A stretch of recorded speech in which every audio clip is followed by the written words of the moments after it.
Hi, my name's Lucy Bainbridge and I'm the creator of Lucyforlife.com.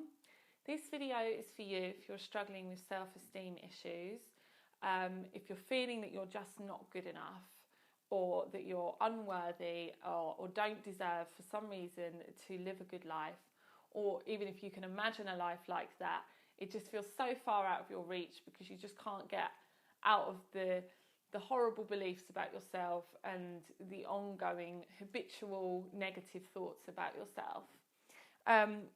When we feel like this, we kind of feel weak, like it can drain a lot of our energy. And so, we either let everyone pile stuff on us and we feel that we don't stick up for ourselves and we just take rubbish all the time. And, it feels like if someone could literally if someone flicked us, we would fall over or break into a million pieces. So on the one hand, we're either taking stuff, or on the other hand, we're so defensive and angry and frustrated that we jump down people's necks and then we feel guilty. And so we kind of get stuck in this vicious and unnecessary cycle of fear and, self-pity. And then we keep taking actions from that place. And so we get smaller and smaller and smaller, and you just never can see a way out of it. And so what we do is we then use distractions such as drink or drugs or, telly or sex or whatever it is, just to relieve the stress at the end of the day, to stop all of that horrible self-talk and that ongoing self-loathing that we have. And then we feel bad about the drinking or the overeating that we do as well. So it goes round and round and round, and what happens is we just go down and down and down, and it's called what I call a negative downward spiral. And you don't know how to step off of that. So what a lot of people think is that if they remove the drug or the drink or the eating, then they'll start to feel better. And on one level it does, right? So if you stop drinking, obviously the drinking is adding to your anxiety. So removing the drink will help, but not instantly, because the reason why you're drinking is to get rid of nasty feelings. So when you stop the drinking or you stop the overeating, you're then, it only heightens the reason why you started in the first place. So yeah, removing the drink is good, but it doesn't account for the whole problem, because really the cause of the problem is your thinking. Okay, so I used to feel very, very low self-esteem, and I had everyone to back that up. When I was younger, I was bullied a lot for the way that I looked, so I held a lot of value on outward appearances, and I would hang around with people who would disrespect me, call me names in the street. I was never beaten up, but I was told over and over again that there was something wrong with me, that I was ugly, that I wasn't worth spending time with. And, I would just live in a state of misery, like a real state of believing that there was something wrong with me because of the way I looked. And then what happened was, when drink and drugs came along, this took all of that fear away, and I was able to actually connect with people, right? I was able to feel accepted and like I could speak what I wanted to say without thinking about it first. And so I became very addicted. I mean, at that age it's normal to get into drinking drugs, but I then I actually felt very irritable and discontent when I wasn't on drink and drugs. And the thing is when I look back now, okay, yeah, these people were nasty to me, but what I did do was I kept putting myself in front of those people. I kept trying to impress them, and in doing that, what you do is you say to them, you say to the world, you give them the power, because I was always waiting for their approval to feel good about myself. And so I would go and I would get knocked back every time, because they would see that I was that desperate and that needy for people who didn't respect me or people who didn't love me or even like me. I wanted their approval, so I gave them all the power. And so my epiphany came when I really saw that I was creating the situation. Okay, I was the one creating my life. Okay, so my thoughts were creating my reality, and through my thoughts my behaviours would act, and so my life became at the core starts from your thinking, and then the way you behave and the actions, and then what comes back to you because of those thoughts and those actions. And so when I really saw this, I felt more in control. So if you're stuck in this vicious cycle, then the first thing you need to realise that actually you are in control, and at some level you are committed to living the way you're living at the moment. So Eleanor Roosevelt, she says, no one can make you feel inferior without your consent. And that's so true, because the way you're feeling is not coming from an outside situation. It's the way you're thinking about yourself, or you're thinking about a situation, or you're thinking on any level. That's what's creating the feelings. So when you look over your life, if you're playing the victim still, then you're in a powerless position. So what you have to do if you're stuck in this situation is take responsibility for where you are now. Okay? You are here because of the way you have lived, the thoughts that you've thought, and the way you have acted from those places, right? So take responsibility, and then you ask yourself, are you willing to change? Because if you're willing to change, sometimes there's a payoff. Sometimes we like to feel miserable, yeah? It gives us an excuse to not do anything.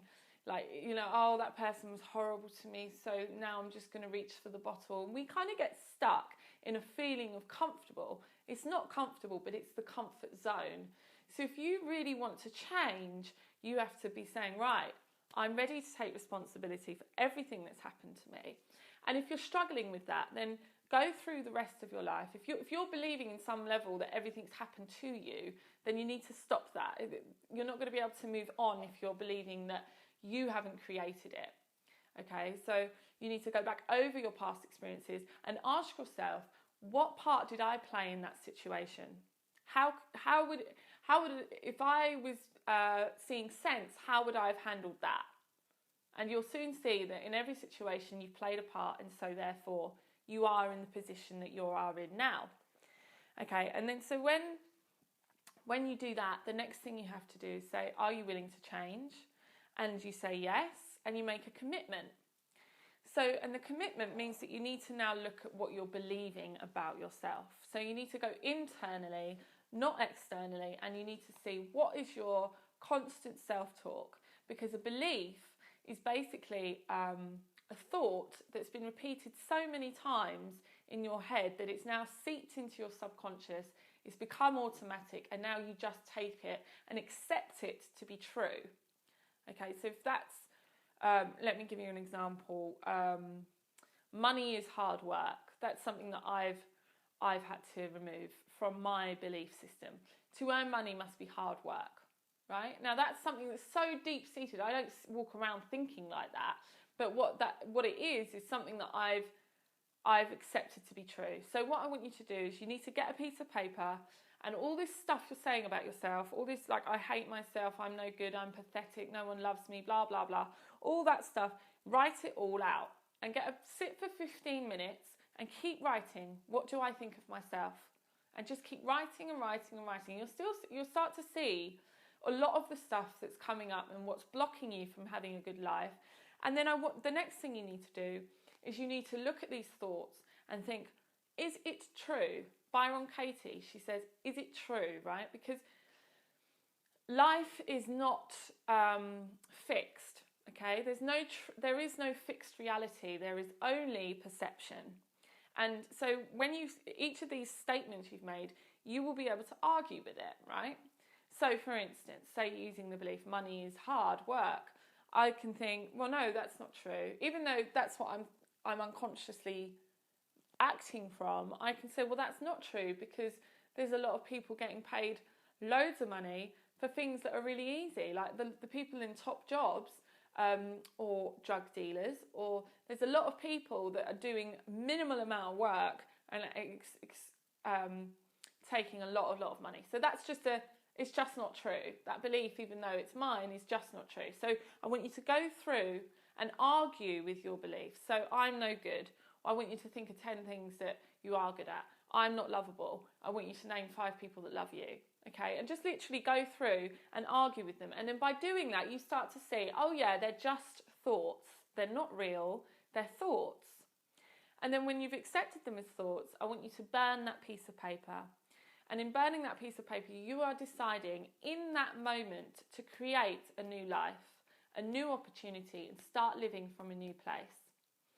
And then when you've done that, when these thoughts come up now of this no good, you want to stay conscious throughout the day.